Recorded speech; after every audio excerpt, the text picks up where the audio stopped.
Good afternoon, everybody, and welcome to Sunday Sessions on this Sat Moon Full Moon Day, 28th of March, 2021.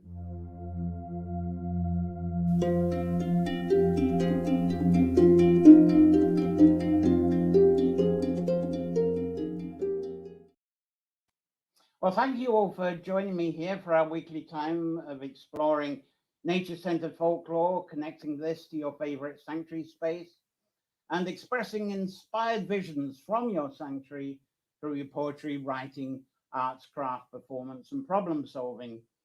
I'm sorry we're not outside for today's Sunday session. The weather was up and down, sunny, windy, cloudy, so I ended up setting up here instead of amongst the trees, but I'm already missing being amongst the trees. Anyway, this is the last of our tree themed sessions through March. It's kind of a crossover, the folklore. We're well back into the folklore today, trees in water folklore. And the guest today, already in the back room, is Seamus Joigel. Sorry if I pronounced that wrong or right. He's a wonderful illustrator and art designer, shown if you go to his Dear Kun website, which I'll show you a bit later on. And he, more importantly, I got a wee picture here. He is the artist and assembler of the beautiful Fairy Council of Ireland Folklore and Bardic Hub.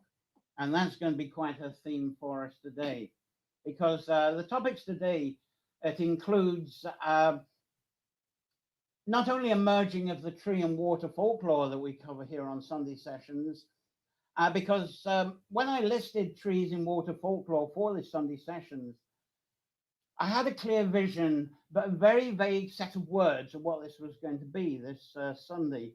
So it was just a vision. And I said all the words, and the theme will come later, and it certainly has. And I'm going to explain more about what has evolved for this afternoon session shortly. But a lot of this afternoon session is going to be focused on this wonderful and now essential Fairy Council of Ireland Hub. And there we go. And another guest that I refrained from saying, she's not here at the moment, but hopefully she'll pop in, is we've got Sarah Humble back again, which be fabulous to meet up with again, because I know you enjoyed her when she was on for the Inbox session. So that's great. And we will have a panel session with the guests today, so get your questions ready to get some more insight of things that we're going to be talking about. But now I'm sitting low in a low seat, so it's a different location, as you can see from what the usual, but it's a nice comfy seat. So let's see who's on board here. Tina Rock, I know you were kind of looking forward to coming here. By the fireside, brr, trees dancing, blowing in the high winds. Well, I'm spoilt here. It's 15 degrees outside, and I wish I was outside. But lovely that you're with us, Tina. Thank you very much. I know you've been looking forward to this. And Candice Rainbow Owl, great day in the North Carolina. Look forward to, well, I don't know about inspiring videos. You'll have to go to the archive for that. We study forest bathing and the benefits of nature for sounds. Go back in the archive on Tree Sanctuary. You're going to enjoy that. And I think it's in a couple of weeks' time, we're going to have Tree Sanctuary unfurling, whereas the last one a couple of weeks ago, we were talking about the creation of your Tree Sanctuary. But the Tree Sanctuary as an unfurling is really chilling out and really going through the therapy of it. So I think you'll enjoy it. So keep coming back to us, Candace. I think you'll love what's coming up. Hi, we got Gary. Hey, very good. I bet you're looking forward to this session because you're going to get a little bit of a feature. So that's wonderful. The meetup people from YouTube's coming through. We got Annette here, which is great. And Donna, I forgot to remind you about, we're back to clock changes. So as far as North America goes, we're back to as it was 3 weeks ago. So I'm glad you caught up with this. Fantastic. Also, I think from the meetup, we got Margaret Scully here. Oh, Airfield Market. Oh, yeah, Mags, this is a thrill. Do get in contact. I'm absolutely thrilled that you discover this and you're joining in today. Lovely. If anybody doesn't know, Mags, you know, on Facebook, I put that loaf of bread that's got the Triskel on it.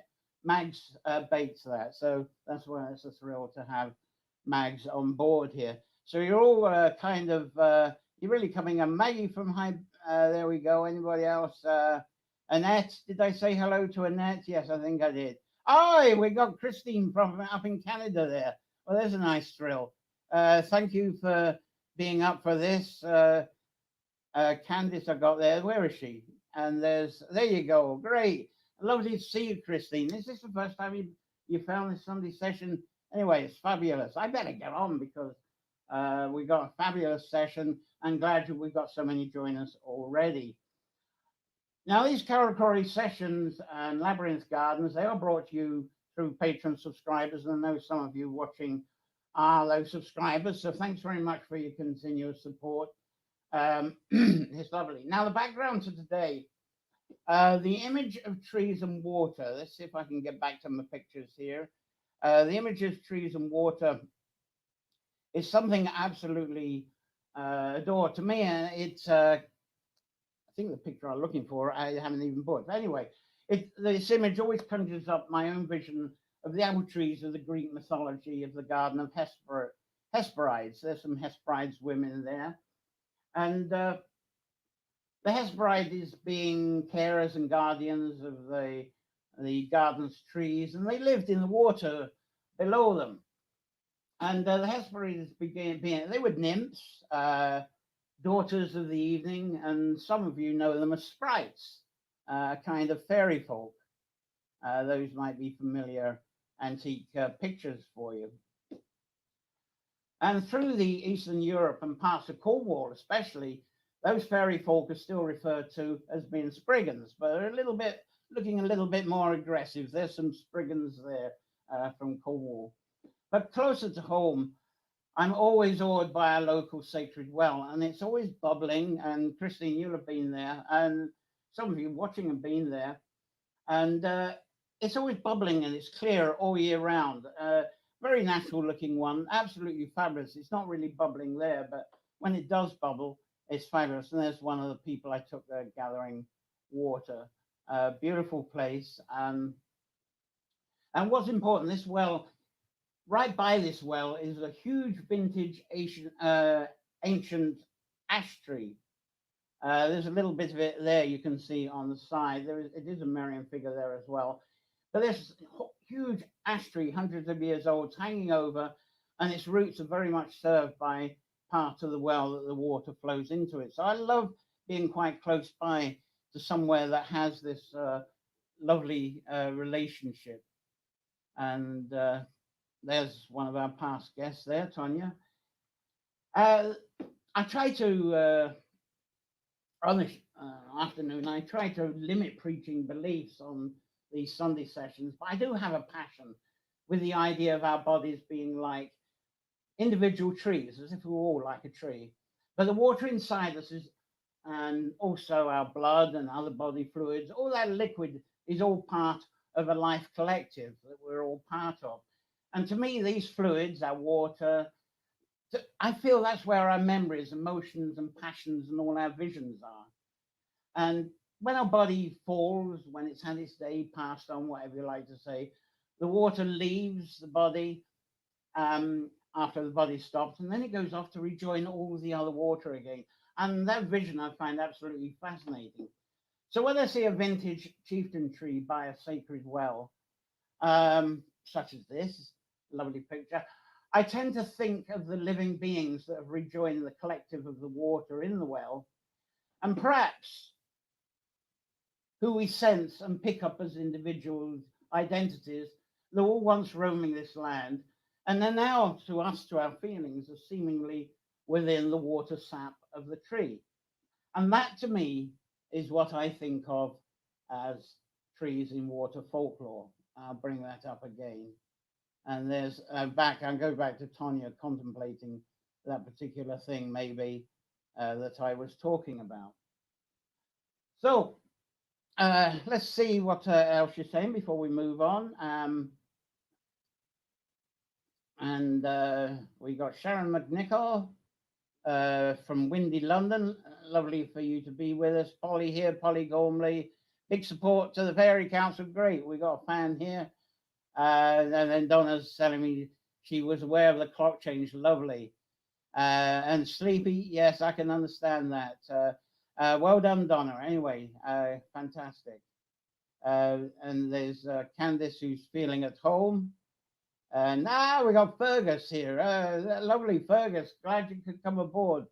Wonderful. That's boy, we've really got the clan in today. Lovely to see you all. And I'm trying to. So you're going to have a treat today.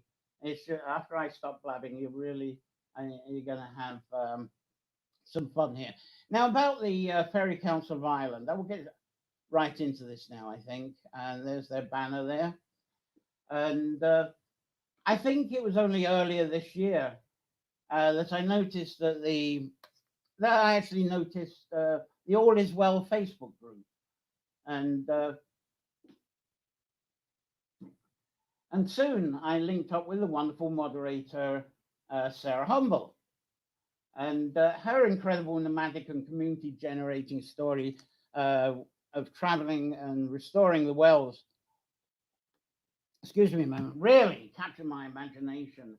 And I bet that Gary, I bet you was really bowled away at that when you first heard about that. And bringing people together to clean up, restore, and regenerate holy wells. And as I said, Sarah was a very well received guest on our Bulk Sunday Sessions, where we were covering a lot about water. And she introduced All Is Well to us for a few minutes. But on the All Is Well group site, Sarah posted a link to the Fairy Council of Ireland website. There's Sarah there as a wee picture to just show who we're kind of talking about here. And again, let's get you onto the Fairy Council. And I'm going to give you a link about that in a moment. I got some banner, so you know what we're talking. That's where you go to in due course. And we'll bring that up quite a bit.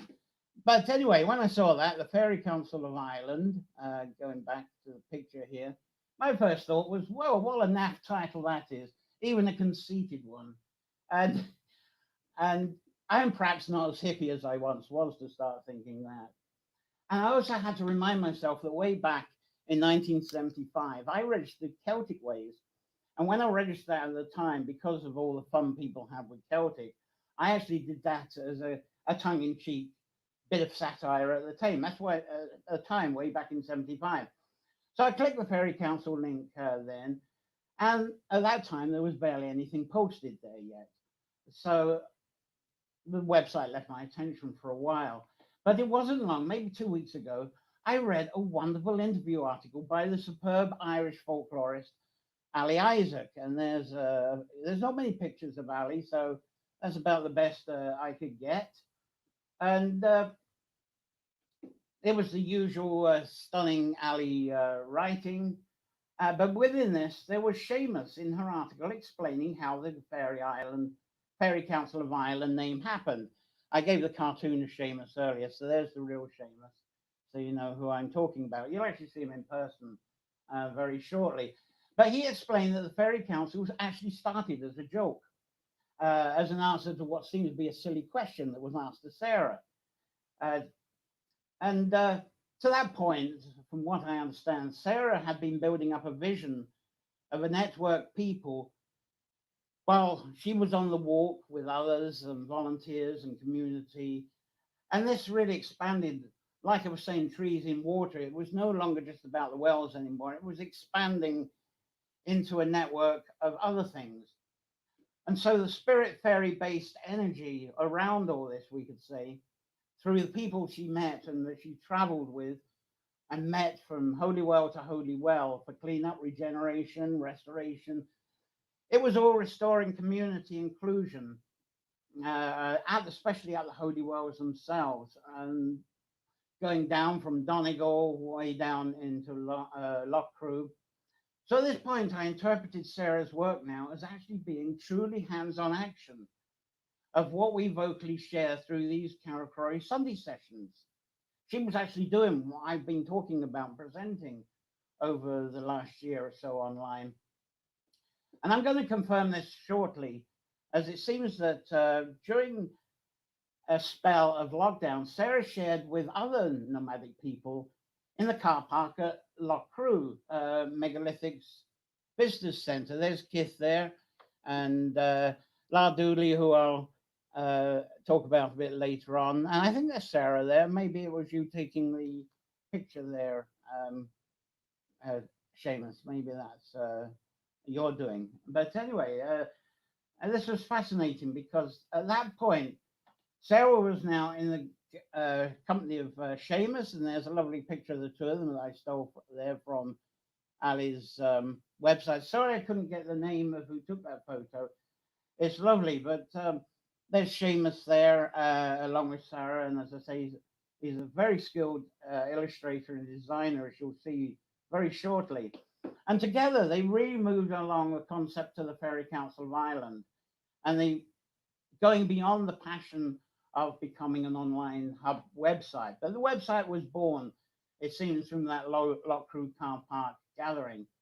So after reading Ali's superb article and interview, I went to the Fairy Council of Ireland link again. And wow, what it was then, still is, and what it's becoming. It's a superb hub full of essential links and connections, all to let's go through a bit of it. I love it. They say it's it's like the five regions of Ireland. You've got the five regions of the website. You've got the Crawn, the people of the woods, forests, and their folklore and mythology. And this is where we're bringing up some of Seamus's artwork.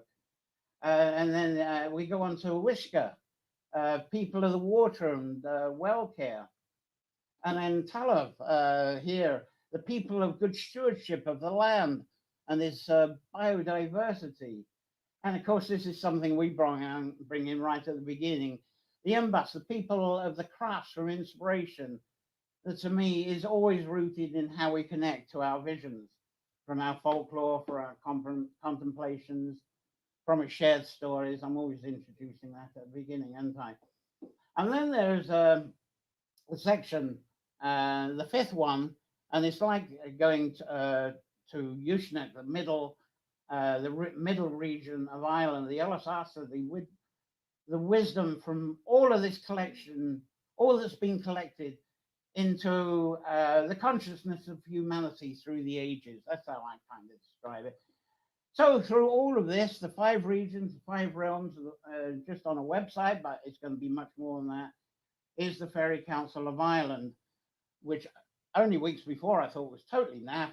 And now I'm extremely passionate about it. Now I can understand from the joke to the workings because I'm related to what I did with Celtic Ways. So here we have Fairy Council of Ireland, a wonderful growing family of connection. And I love how Seamus describes this through Ali's article. He describes it as everyone having a bit of fairiness within them. And this resonated with me because my weekly mantra, as you know, is starting with Sunday sessions, be inspired by your native-based folklore, contemplate this within your sanctuary, preferably you're surrounded by trees, and water is good, and then indulge this space to share your visions through your prophecy of your present, and do that through your writings, poetry, crafts, problem solving, and the teaching you do.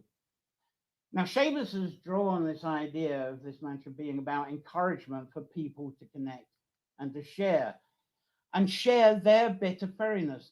I love that idea that everybody has got their little bit of fairiness. And I love that vision because it really concludes that fairies are not just visioned entities, realms, and races that are separated from us.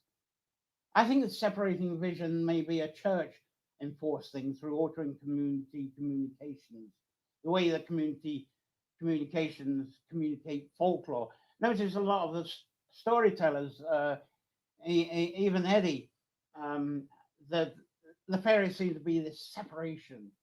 So it's lovely. Seamus has kind of shown us this is all an integration.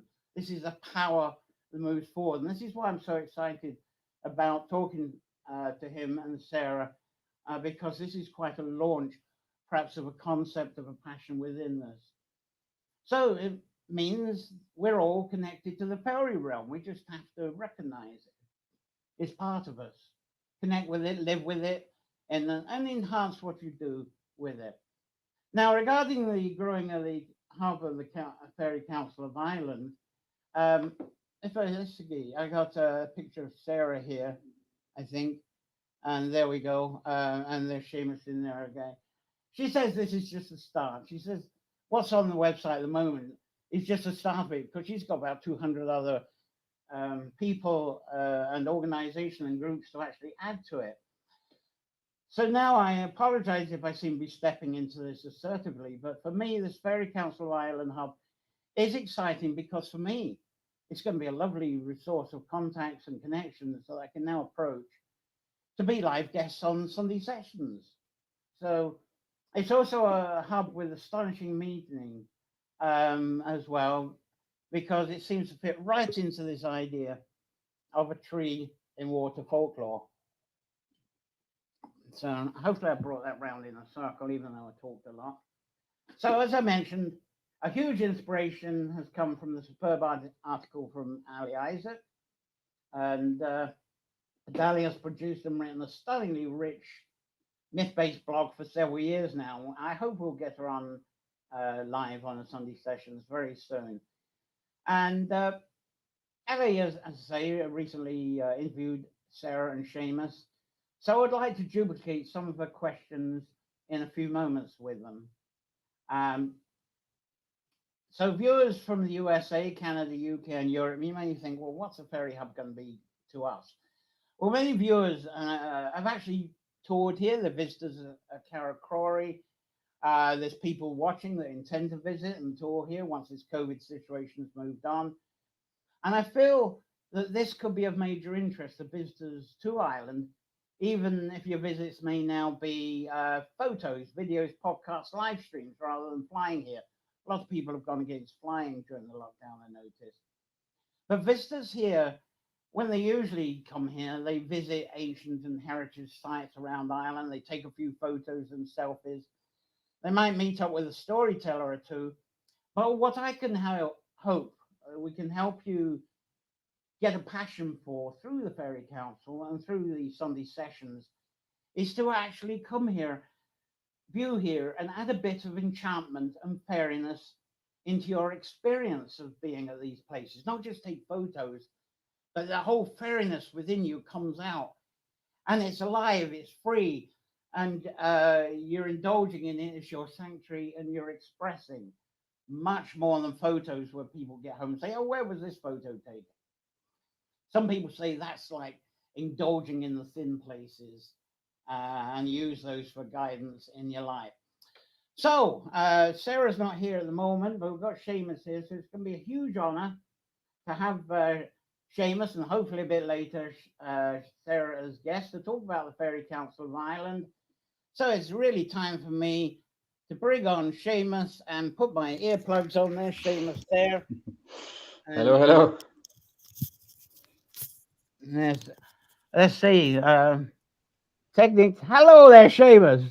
Hello, John. I hope you approved of my introduction there. Oh, I don't think I need to say anything else. You explained it marvelously. You've got plenty to say. I'm going to have a quick look, see what other people are saying at the moment. There's some. Oh, I've got Denise Higgins. She's very local. She's almost my neighbour. Lovely to have you on board, Denise. And we got In Search of the Miraculous from the Forest of Dean, beautiful place. And believe it or not, in the next room, we got Claire Roach. Hello, Christine. How are you enjoying the presentation? And then, of course, Christine says, hi, Claire, lovely. And Claire is saying, welcome to everyone. And Claire, I think, is out in the garden. I'm in her living room. So that's how this is matching up right now.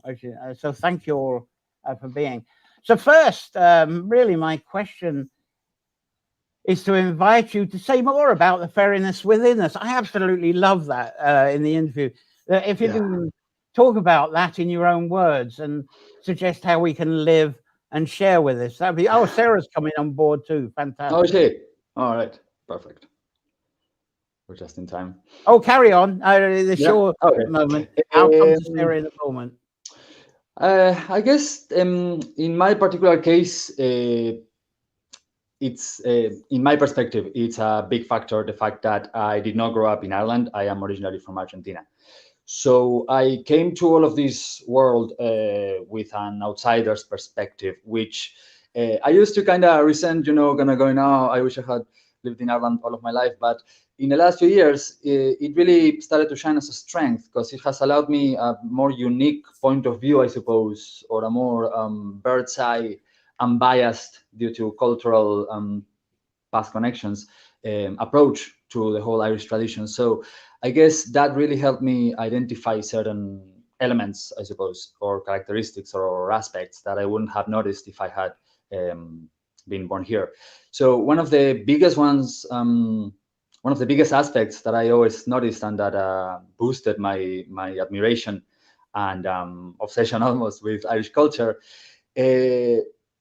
it's this fairness that we're talking about, this element of honorable mischief, this glimmer in the eye that I notice in so many people, not only in Ireland, of course, there's people like this all around the world, but Ireland has a particular concentration of minds that work a bit differently, that are a bit less daunted, that have this relentless moving forward force at times, this incredible capacity for survival. Anybody that studied Irish history, won't fail at being surprised at how, through everything that went down, there's still this thing alive, these traditions, this language, this music, this way of being. And I guess as we were developing this concept, and especially with the year that we've all had for the last 365 days, I'm counting, this, the element of community started also to be really considered and analyzed, at least from our point of view, and how does that translate nowadays.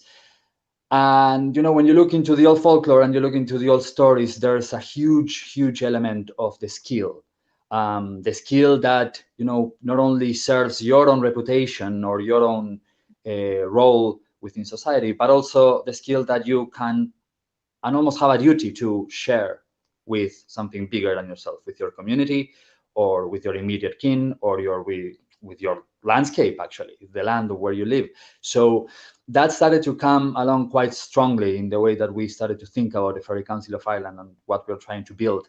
It was very much inspired by this notion of, hey, let's try and find the people that have understood this, that have developed this amazing, unique skill and passion for something, and they found a way to not only let it serve themselves, but also serve the world around them, and how they can impact the world outside for the better. We believe that is mostly what we mean when we say fairiness. We are talking about that element of wisdom at the end of the day, of understanding that anything that you develop for yourself, if it's something of worth, the whole point of it's going to be to share it. It's never to keep it for yourself. And so I think that's a beautiful way to put it. I just love that. I'm certainly going to be running with that. I just love that term because I've been, I suppose, trying to find that word every time in the Sunday sessions. What is it? Because people talk about the fairies as being something they're not connected with. And I think that's our culture, is everything as being disconnected. And I'm trying to say, how can I kind of encourage people with the idea the fairiness is you, is all those inspirations. Where do you think it comes from? So I love that. And at the end of the day. And I'm looking at Sarah. She's in and out and in and out. So I'm going to see if we've got Sarah here. Sarah, how are you? Are you there? We might have some audio from you. I'm there. I think I've got audio, but I'm not sure about camera at all. Yeah, we are in the wilds of Donegal, so reception is a bit of a evasive fairy dream, I think, when you're in Tirnanog. It's great that you're actually, we can actually hear you loud and clear. And I'd love you to take this next question. I don't know if you caught the Seamus talking about fairiness, but obviously we can play back later. I'd love you to explain in your own words how you two actually came together with this wonderful Fairy Council project. Oh, wow. I would say a long line of synchronicities and undeniable, well, this is just happening. And look at how your skills match my skills. Do you know, Seamus had come to this island and he was full of all this delight and wonderment, you know, and he was able to tell me academia about our sites that, you know, kind of put me to shame actually for a wee while and really encouraged me to look deeper into where we were. And the lockdown had happened, and usually I'm nomadic, and Seamus was volunteering down in Tullamore Castle, and you know the world seemed so uncertain, and you know it really brought home how this is a time to co-create.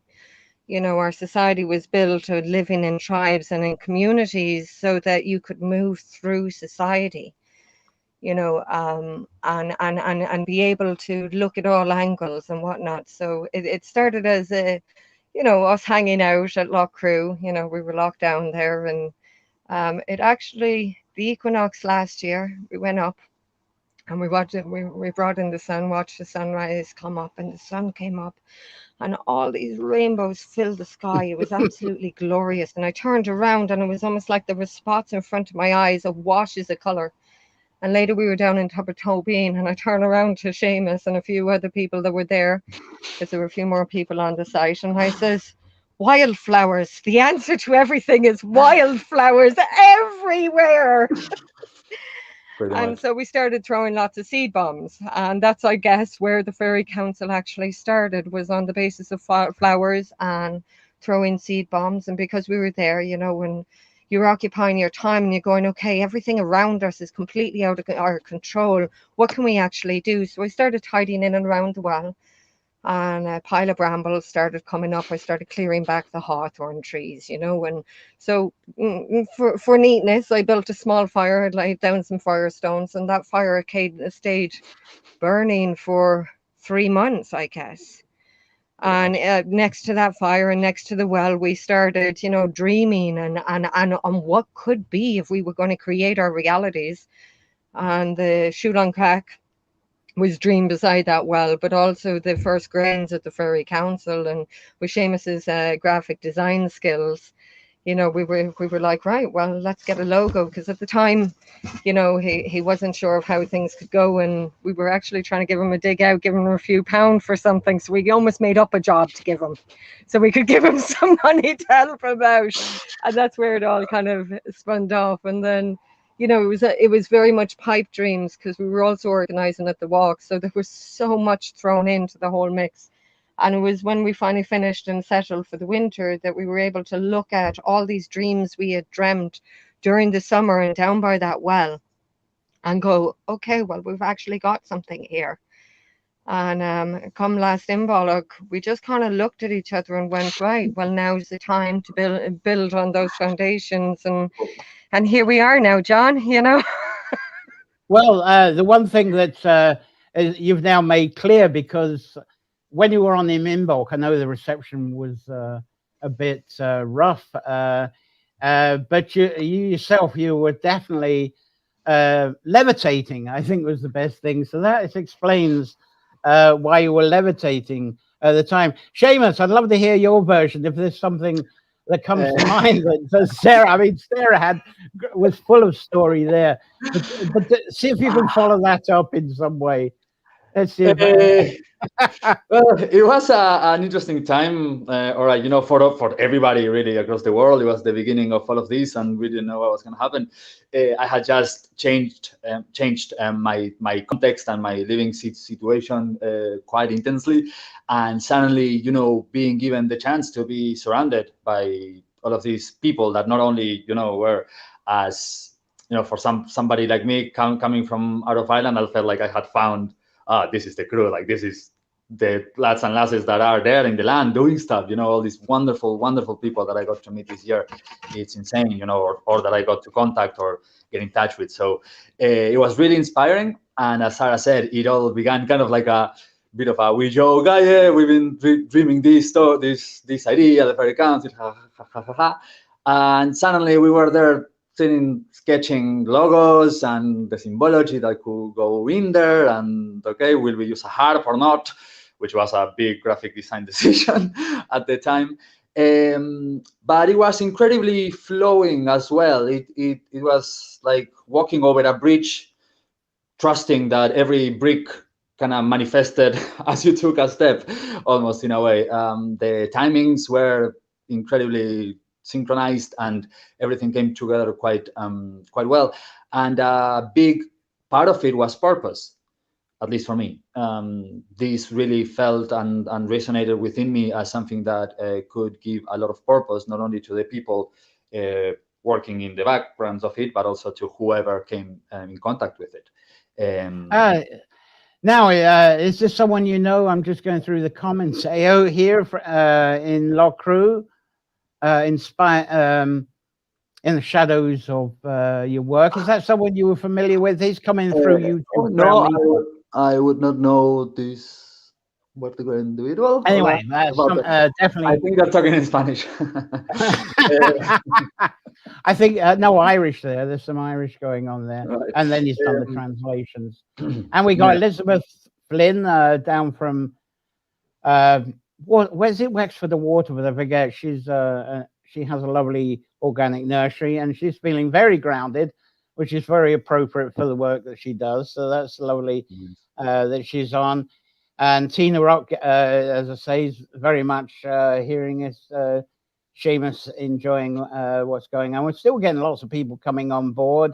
Nice. There's Deborah, great subject. Jackie Queeley's making a unicorn and listening along. So there we go. The fairiness in Jackie there. Big Bear, a lovely regular who comes in from Meetup through YouTube. Lovely to have you along. It's great to have Fergus. Strange to have Fergus here and not sharing a poem yet. Sorry. And Denise, as I said, was here. So thank you all for here. And those of you who are just coming in, of course, you can listen, watch the archive later, or even listen, and you'll catch up with a lot of great stuff leading up to this. Various regulars come along. Karen Minchin, stunning work of the Fairy Council. Yes, it's great to. Isn't Sarah? We're not seeing her, but isn't she sounding great today? That's fabulous. And good day from Shell, a lovely regular. Now, let's see. Getting on to. I love how in Ali's article, she points out that in Gaelic Island, our skills and how they developed, how they increased our status in communities. This is something you were talking about, Seamus. Yeah. And today that may be interpreted as becoming wealthy through a process of acquisition from the people around us. However, the way I interpret the old Gaelic way of improving skills is actually being able to contribute more to our community. And I saw a meme quite recently that actually said, leaders are not people who enslave people to their bidding, but are people that teach other people to become leaders. So interpret contributing to being able to show others how they may also develop their skills and contribute more. Obviously, through this, I love how the old Brehon laws is matched to this, and it seems to support that culture, that way of living. So then my next question is, how do you vision the Fairy Council Hub becoming a tool for enhancing the increase of our nature-based contribution and the networking of our fairiness? So, the idea of us being leaders within this and what this means. I'll go straight to you on that one, Seamus. That's an excellent question and one of our main points of interest in what we are developing. We watched a wonderful documentary the other day called Fantastic Fungi, and it was showing how the mycelium networks under the trees work as this network of connection, not only of signals and information, but also that certain trees can recognize their kin, and they will send nutrients through the mycelium networks to their kin trees in times of crisis or floods or whatnot. And Sarah made this beautiful comparison the other day, saying that the Fairy Council was starting to look like this mama tree that, and all the projects that are joining the hub get to, network, participate in this huge, beautiful family. And there's these resources and help and projects that can be co-created together. I thought that was a beautiful way to express it.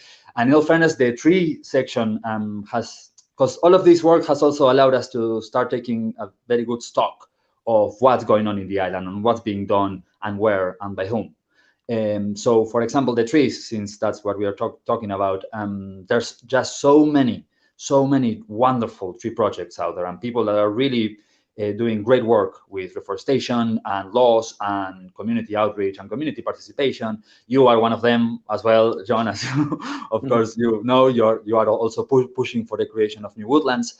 And there's definitely, we think, as observers of all of this amount of people, there's definitely a need for some platform or space or a forum where all of these amazing tree people can start brainstorming together and joining forces, because there's so many common objectives here, and there's a certain size to the playing field, I suppose, because we are within this island.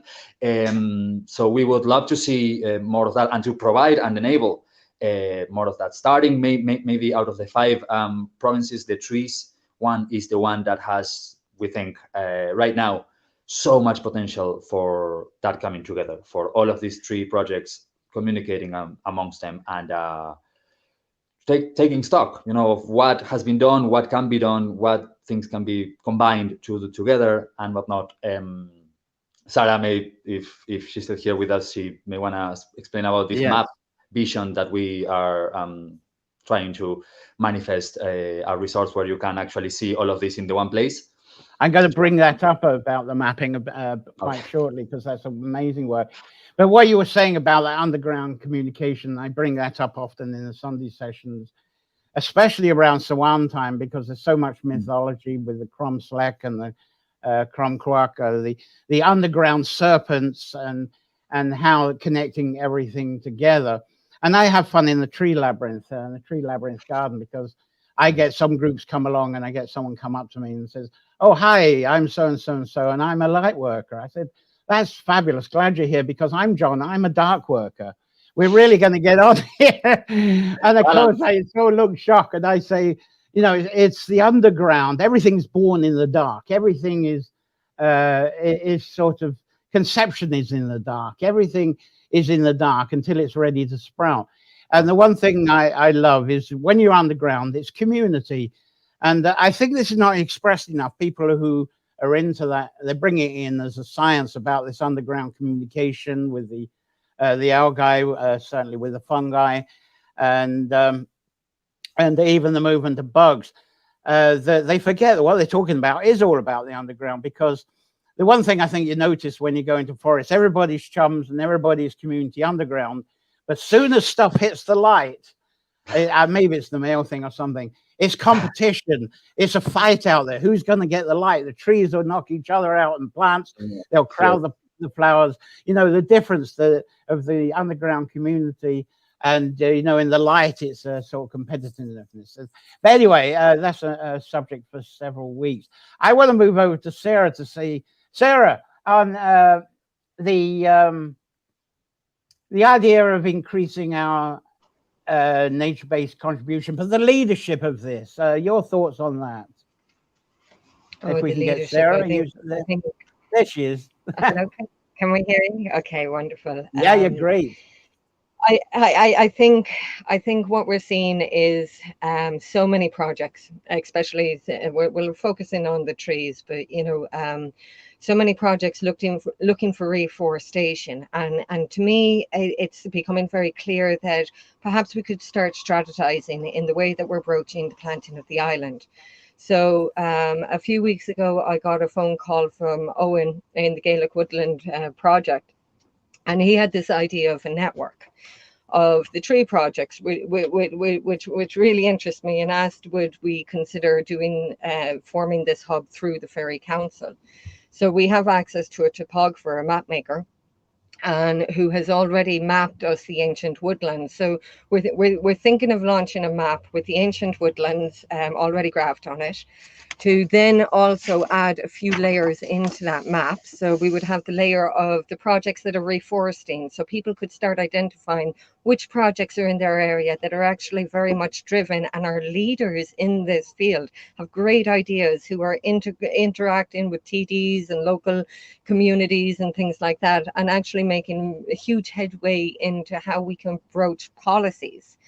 Then I also thought that maybe a layer of the map could have all the tree suppliers that are in the country, because there's quite a lot of them. You know, where can people get access to these trees? And then another layer of where the woodlands that have already been planted on this island. I mean, there are so many people out there, and I hear of this person planting thousands of trees and this person. So to be able to see that all together, and then people who have land that they wish to plant as another layer, and then another layer of being people who wish to volunteer. And then, of course, I would love to add John Croston's tree walks, because he has created connection points between these ancient woodlands through his walks. And if we can get all of them on a map, then maybe we can start looking at what we can truly do to be empowered within these times. I mean, there's so little that we can that we cannot control in the way things are forming. But if we are truly concerned, let's start looking at the air qualities and what it is. And I was sitting in Ards Woods today. So Ards Woods is up in Donegal. It's Beautiful. 1,600 acres, absolutely beautiful. It's got oak, it's got holly, it's got birch. We were tapping the birch trees last night and we're drinking the sap, and it's right on the ocean. It's beautiful in that. So you've got this ancient woodland with these with this beach, and watching how all those trees interact. If we can begin to link these ancient woodlands, then they'll start communicating with each other and Yeah. teach each other exactly how to grow, essentially. So that's just the idea that we were forming through. Now, in conversation with Andrew St. Ledger, who's got the forest in the box, and I'd love to give him the mention, because at the moment he's got an amazing petition to be putting forward. Now, we need 100,000 signatures, I believe. At the moment, we only have 2,000. So please, we had keyboard him on a warriors couple of weeks out there, ago. get He was on your fabulous. computers and sign this petition, because it's asking the government for reasonable changes that will give these projects more empowerment, and people on the land more empowerment to be able to go out and plant these forestries and plant these ways of being.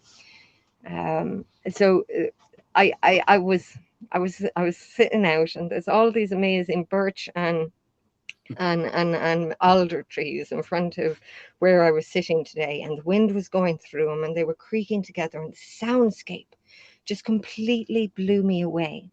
And they say the Irish language is the language of the trees. And, you know, I think to myself, what if we could reforest all of Ireland and fill that ecosystem once again, where, you know, the animals would start coming back because there's food sources. You know, it's one thing to ask the bees to come back, but unless we provide the food sources for these bees, and like John Crossan once pointed out to me, everything that we need to survive is within our native woodlands. That we have full sustenance in everything that we have. So that starts taking away the need to be importing foodstuffs. If we could start reclaiming our culture back to the language of the trees, I think that's one Ireland thing we're definitely pushing on this, and through Sunday sessions, and that is lovely. How that's very much the core of the Ferry Council of Ireland. And going back to the mapping, that's exciting to me, because when I was doing Bards in the Woods, around woods, I was trying to compile the map like you were saying. I just didn't have the time. And I'm so delighted that you're now going into a network to actually make that a reality. So I'm applauding that. That's going to be fantastic at last. So thank you, everyone who gets involved with that, because that is so essential. And overall, I love. Donna, I'd how really you- like to put a call to action. Please, any tree projects out there, any people with bits of land to be planted, anybody who loves spreadsheets that would love to data fill for us, please get in contact. Diagwit at ferrycouncil.ie. We're really easy to find online, and this is a project that it will take people's participation. I mean, at the moment we're only two.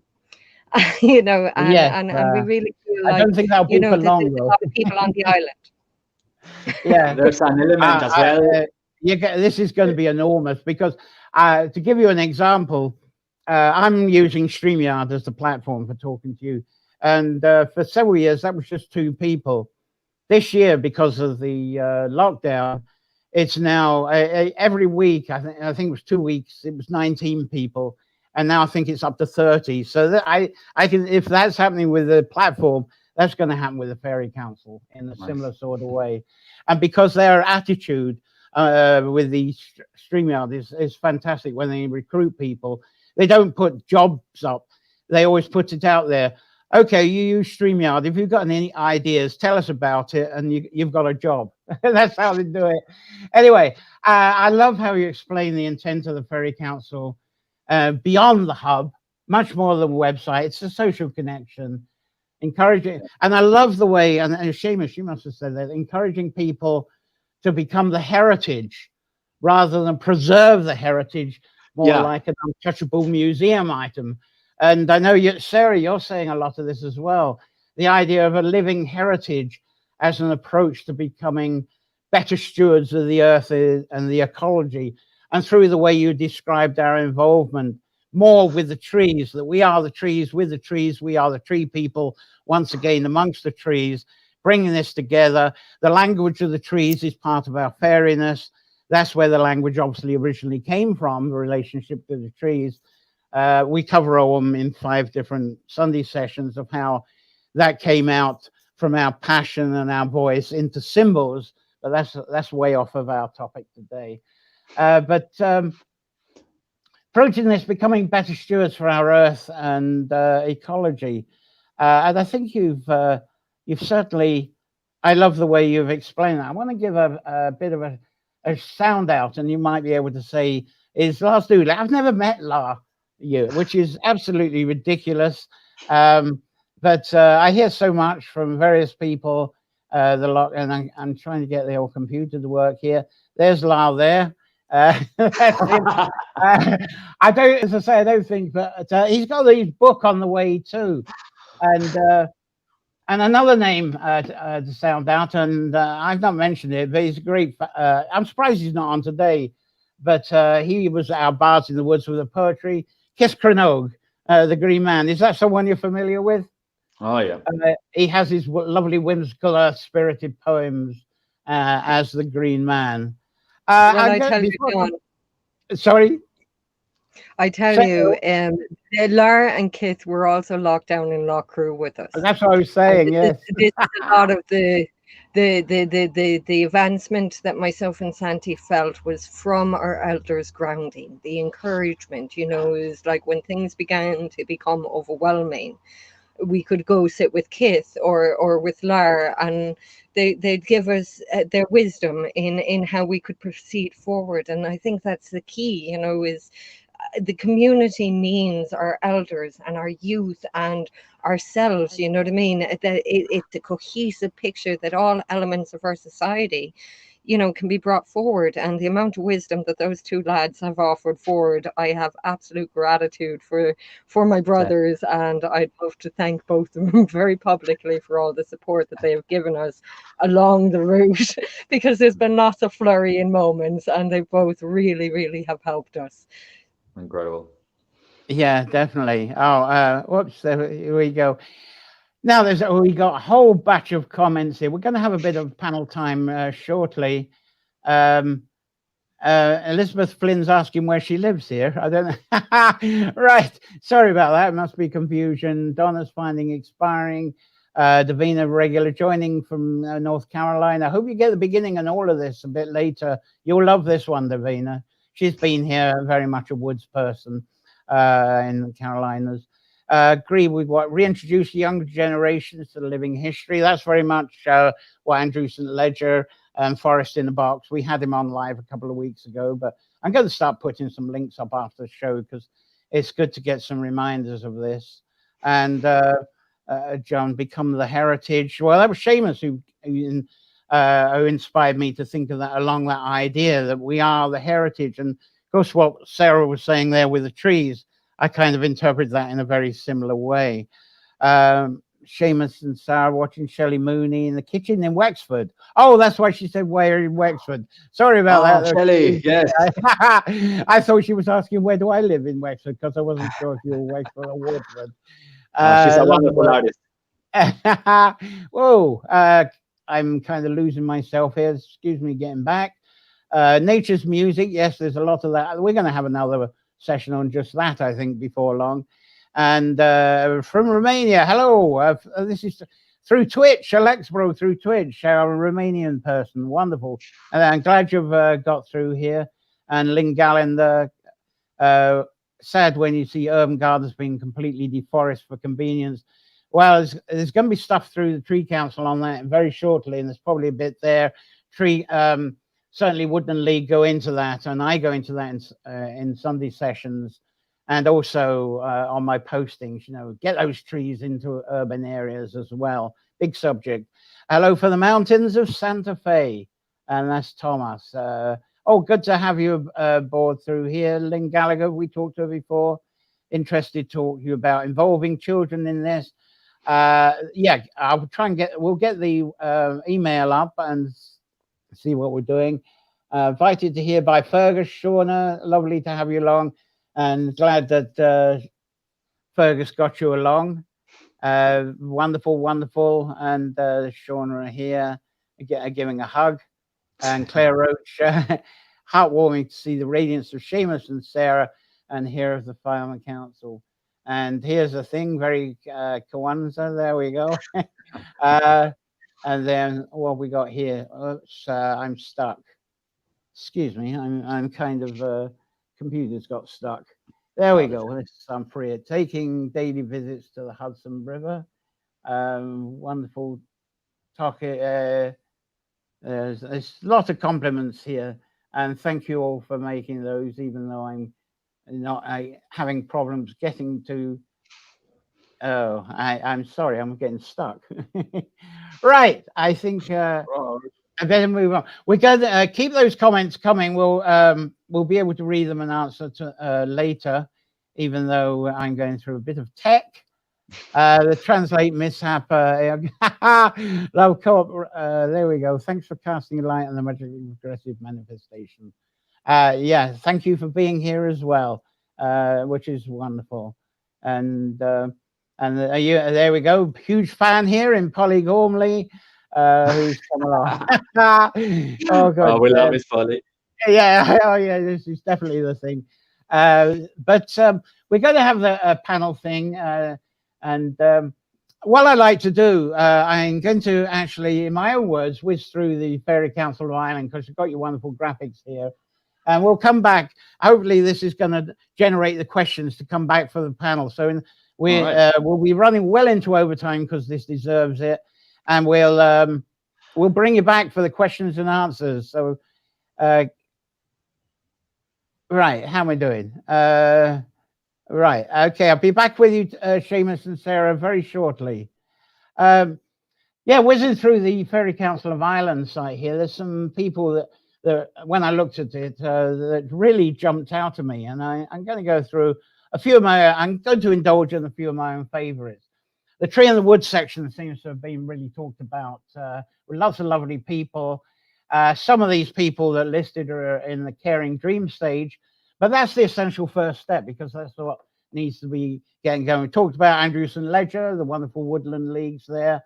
And he was a wonderful guest. You loved it. Go back on the archives if you didn't see him a couple of weeks ago. And there's others listed here that I hope will be guests here quite soon. And I hope the Native Woodland Trust of Ireland has actually applied to be on the Fairy Council website because they're fantastic organization. So it'd be great if they get listed. And then when you go onto the Whisker, the water, and the Saraí facilitated, all is well. And that's what started my connection. And that gets a headline on that page. And of course, it deserves to. That's fantastic. And next along is the now highly established and valuable Ancient and Holy Wells of Ireland. I hope you're still watching, Gary. The warm-hearted, fascinating, passionately dedicated Gary Brannigan. There he is, hard at work there, because he's a writer too. Gary, we've got to get you on one Sunday session, even if it's just for the folks here to meet you. Be brilliant. But there's other super entries in the Whisker section, and certainly more to come, I'm sure. Rosalind Durkin of Wicklow Wells is one that immediately comes to mind. And then we got the Talav, the stewardship, land stewardship and biodiversity. It's definitely a section that's growing very fast. And of course, it seems everyone here loves We Are the Ark. They're there. Lovely work and lovely support to that. And we can't go without the Loughcrew Megalithic Centre. It's got to be there because this will be known, the car park there will be known as the seed for all this, because of this whole community. It'll be almost like Glastonbury, or what Glastonbury has tried to become, the seed buried into the Fairy Council. Lovely. And delightfully so. Who needs to be here? Come on, click down. Sorry, I've got sluggishness again. Right, there we go. We got him. It's Seed Savers. That's what I'm trying to bring up. And I know a lot of you are really ordering like mad, or you got your stuff, or you're putting your Seed Savers stuff in now. And by the next region of the website, Imbas, inspiration, a fast-growing section of the Fairy Council, not surprised. And so far, some wonderful entries in there. There's Keela, they're in there with their music, a lot of you fans. And we've definitely got to put Dearkin in there. And I don't know, I had his logo. This is, oh, that's an embarrassment. I changed his logo and it's kind of vanished. Anyway, I should have bring that up. Anyway, I tell you what, I'll just put his website up and then you can just copy that. That's it. You go to that and you'll see a beautiful logo, beautiful thing there. So go along to that as well. What else we got? We talked about the mapping. Sean Fitzgerald, and he's got, you can get details of that. That's just a photo, but look at that. There's all the dots of initially a flash of wells. That's the well map from where been compiling along with what Sarah and the community have been visiting. But go to All Is Well, you'll find details of that and how you can actually locate it and use it. And it deserves a donation, so make the donation to get that. But that's obviously going to be the first of many wonderful maps to help people out. And I love that part of it, because that's how I got into this whole folklore lark, is because I was reading quite fluently when I was at school. I got bored with books by the time I was 6 years old. But I absolutely loved Ordnance Survey maps and mapping. Anything that was mapping, whether it was an astrology chart, a weather map, I was just addicted to mapping. And so it's lovely that what we can do with mapping now online. So it's lovely to have Sean. He's like the sort of Fairy Council cartographer at the moment. And then, of course, I mentioned about La Dooley and his wonderful presentation. He's got his Irish Spirituality book coming out. And what I love, this section of Imbas could not be complete without a harp maker. I'm so delighted that we've got them, even though he looks as if he's straight out of a rock band there. But Brian Callan, his beautiful sounding Callan harps is available at very affordable. I'm doing an advert, aren't I? Very available at very affordable prices, and also up to special production prices. And he has an outstanding choice of woods that you can choose to have your harps done. There's many more. And I'd like to invite live over time, which would be great. Come on, stop being stuck. There we go. So we'll have people definitely from that region over future Sunday sessions. And then there's the Eolus Asa.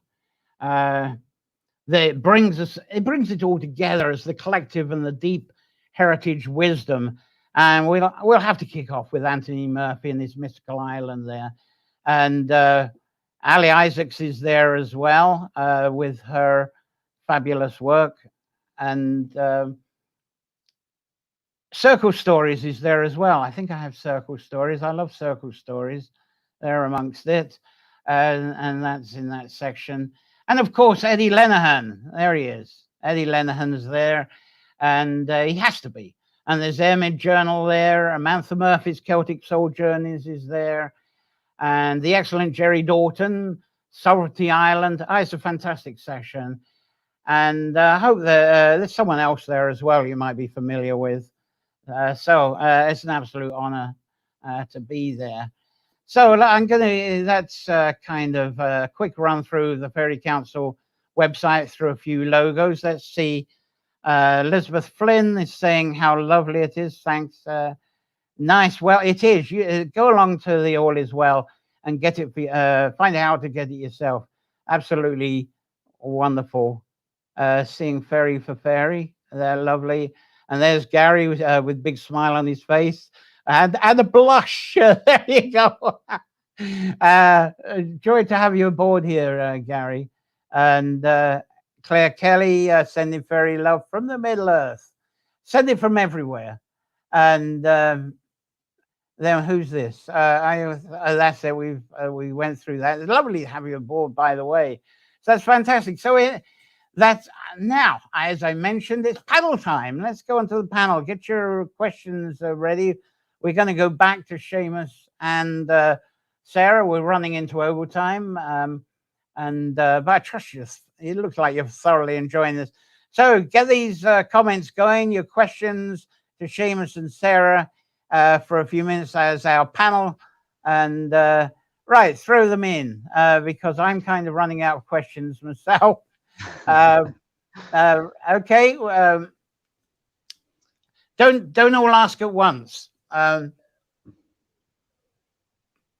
Yeah, there must be something. What about projects you're doing? What about your own little bit of fairiness? What about what support or what connection would you like to enhance on that? Don't be shy.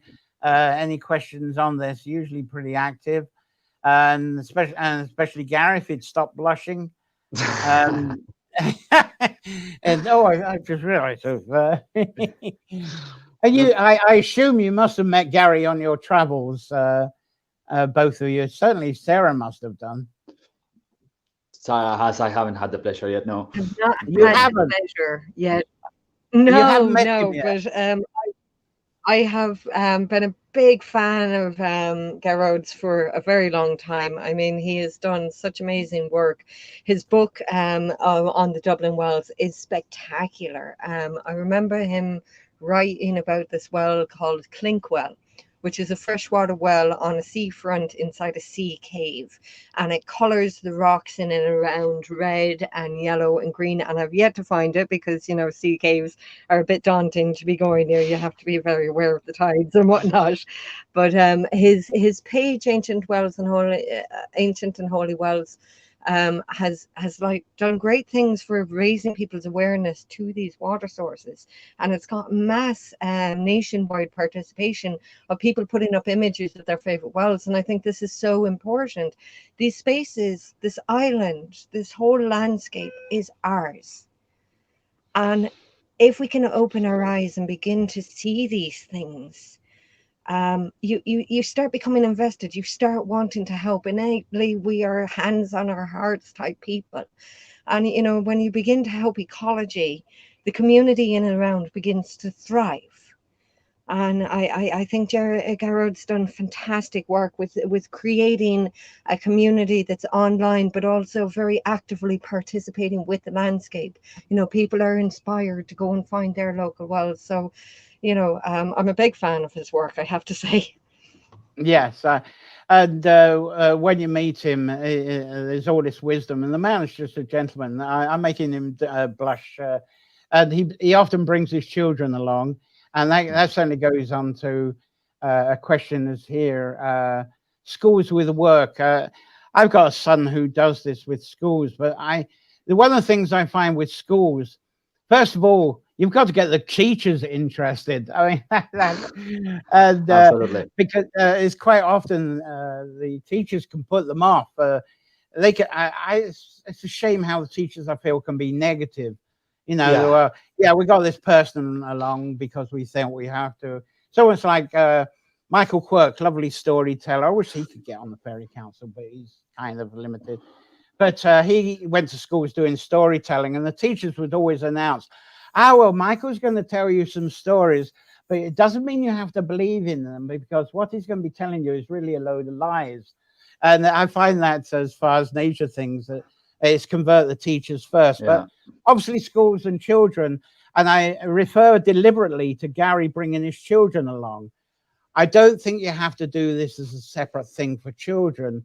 But at the same time, there's a lot of forest schools out there that do bring the children on board in their own fairiness, because it's their fairiness that teaches us. So I'd love to hear you speak on that yourselves. I'll let Seamus on. I bring you back, Seamus. Talk on that one. That I am. As you were saying, the forest schools, I believe they're a big part of it, and especially when they are not just about bringing kids into nature, but also tapping into the whole realm of rites of passage and the way that nature teaches and shows you where you are in life. Lucy O'Hagan is doing this incredible work with her project Wild Awake, and she's putting out a program now called it's for rites of passage. So it's aimed at early teenagers, and it opens up a space in nature to actually talk, share, and interact in a healthy, wholesome way, understanding that your body's changing, that you're growing up, that change is coming, but all through the teachings of nature. And I think that the more, I definitely believe that that we need to teach as well the generations that are coming and ensure that they have all the resources possible to appreciate nature and have it, in their minds from an early age. I think that the interconnection, as Sarah was saying, is never just the one aspect. It's not only let's teach the kids to love nature. It's let them also discover themselves through nature, let them learn through nature, and let them go in their own particular journeys, because at the end, that's what it's about. We were sitting with Sarah talking about the long-term implications of all of these projects and what it all means and whatnot. And that notion of planting the forest, knowing that you won't be sitting under the shadow of those trees.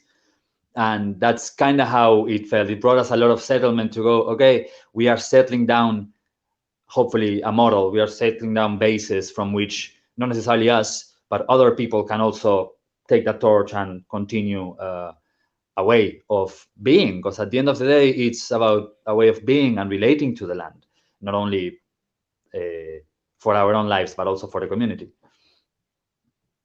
So your thoughts, Sarah, on the integration of children and schools. What do you say on that? Hello, Sarah. What do I say on that? Well, I was thinking very much about the forest school down in Clare, where it's they teach the children regularly. And the forest school, I believe, is down by the Brown Brew Oak Tree. And I think the up and coming young ones are so wide awake. They are so clued in. They can teach us so much about our environment because they are very natural there. I think a lot of our disassociation with where we are inside nature, the children can help us bring back that sense of play.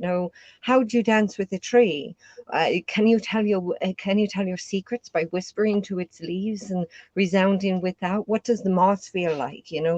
What's underneath that stump? Is there little creatures there? And I think when you have children in these environments, it gives us back our naturalness. It helps sow the wonder.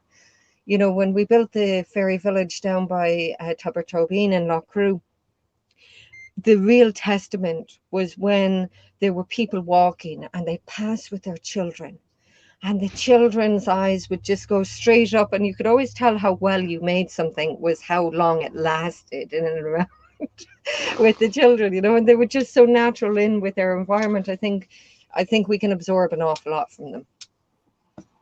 Definitely. Yeah. And it's incredible. I'm so passionate about this because one of my own sons, they're all involved in forestry in one way or the other. But one, he's actually called Holly because his twin sister's Ivy. And he's been involved with the forest schooling. He got involved in, I think, in '95 in Scotland. And he's kind of evolved through that. And what he's doing now, he's actually a consultant going around to secondary schools. And he gets into secondary schools. And I can see Woodland League doing something like this very soon. And he looks at all the tarmac and the grass that they have in the schools and says, now, what can you do with this? You can have a woodland. You can have a community garden. And he's encouraged a lot of schools in Scotland to convert their lands into something that children become interactive with. And it's now up there in the curriculum with their maths, science, and languages, which is fabulous. It's now spreading down to Northern England, Northern Wales. So it's spreading. And I imagine the Woodland League, in an independent way, with the Fairy Council linking up with that. I can imagine that. Of course, you've got John Cronin. John Cronin is kind of nomading through that, it was lovely to have him last week as a guest. Thanks for it was because of you guys that we had him. But quick, any more questions? Because we're running the overtime, which I'm delighted to do. A lot of the questions you're giving are very sort of technical tree questions, which is outside really of this session, but I'll answer them after we finished. And some of them are herb questions. I think, and some of them are political as well. So I think we'll get to them a bit. I think that children one seems to have kind of done that. So thank you, both of you. And I trust you've all really enjoyed. That's been a lovely session.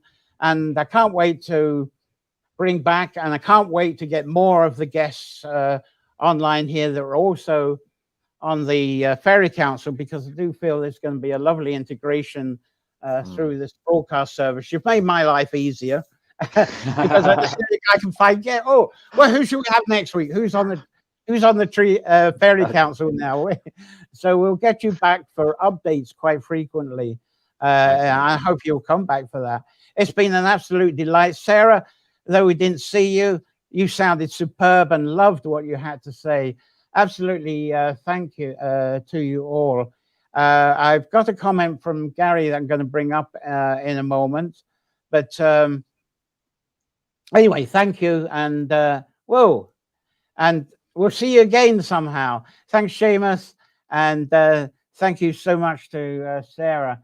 And all of this, and this is where, as I say, we kind of pay subscriptions and the rest of it. So this is where I do my blurb. That it all comes to us. Some of you are already subscribers, but subscribers, brought to you. Thank you for your constant support, because I wouldn't be here this afternoon if it wasn't for the patron subscriptions, because I do pay for the StreamYard and other support services, so I can show you pictures and so forth and have the gear to do this. So thank you very much. Developing slowly the Sea, Water and Folklore course that's going to be free for you subscribers, but preparing this show each week takes up time and attention. So anyway, just £1, pound or $1 per month goes to help us a lot. So thanks very much for that. That's my spiel on that. And I said there's something from Gary that I definitely need to bring up because he asked a similar question. And this deserves bringing up if I can find Gary, where are you? And also, it's not just us looking for a bit of cash. This Fairy Council, just two of them. How do people make donations to the Fairy Council as well and the development? And I must admit, if we end up with a lot of subscribers on the Patreon, because I have the cheek to go to Fairy Council, to go to the maps and go to the to find people, hopefully there'll be a surplus with our funds that help the Fairy Council out as well. It's all exchangeable, as you can imagine. So anyway, thank you, Gary, for asking that. it's worthy. So it's like, please write your checks to the two organizations. Anyway, coming up on Sunday Sessions, I better get onto that before you all fly away here. So 4th of April, Easter Sunday, next Sunday. Coming back, we've done it before last Easter. I love doing it. Resurrection and the Three Trees. I wonder if we can get our harp maker on for that one. That'd be fabulous. Probably get a bit of Claire on for that as well. But the Three Trees, that's a lovely bardic picture for that. It's spelled Trai, pronounced tree. And these are the three strains of the bar, the Gaunt Tree, Sean Tree, Gourd Tree, and Sion Tree. I'll talk about those next week. But I'll present them not only as the three strains of the bard, but as a lifestyle that's inspired by nature's folklore. And then on the 11th of April, we got Discovering the She. And there's a woman there discovering the She in a tree labyrinth. And that was extremely popular last year when we presented that. And hopefully I'll be back outside with that one. It's probably been one of our most popular Sunday sessions so far last year. So join us for that one. I'm sure you'll enjoy it. And then, as I mentioned earlier, 18th of April, it's the Tree Sanctuaries uncurling. Before, when we had tree sanctuaries, it was all about getting the trees out there and the care of them.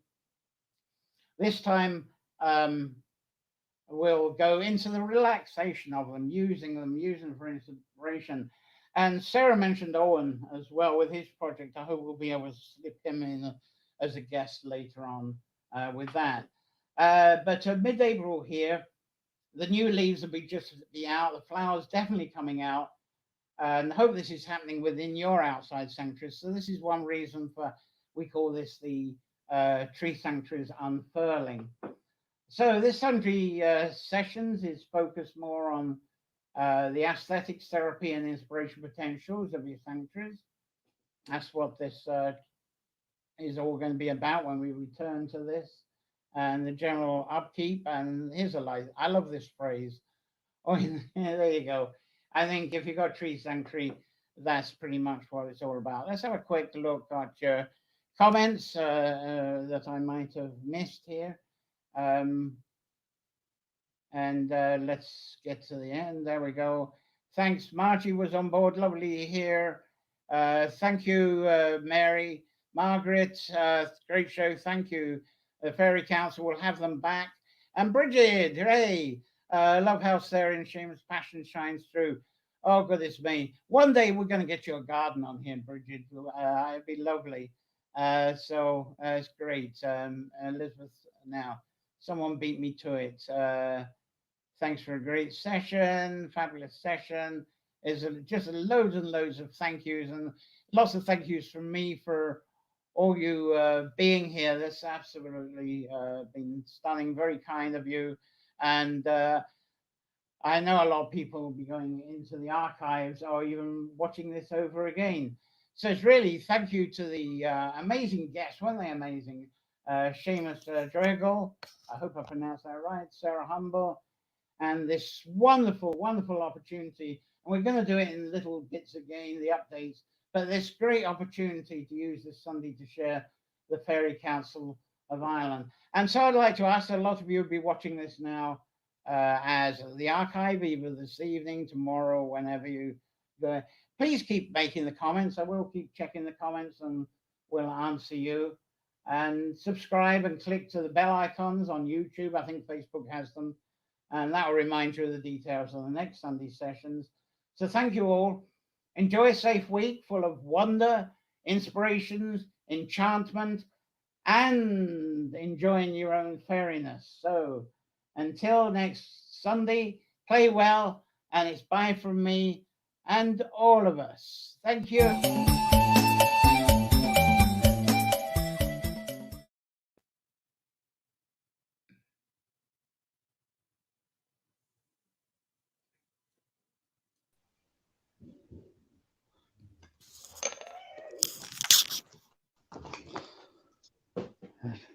Yeah, thanks again, Seamus. Thank you. Oh, all right. And we'll see. Oh, I haven't got I took the heads out. And we'll see you again soon, hopefully. Thanks very Will much. do. All right, Thank great. you so much to Thanks. you. All right, bye-bye. Sarah. And every success. Bye.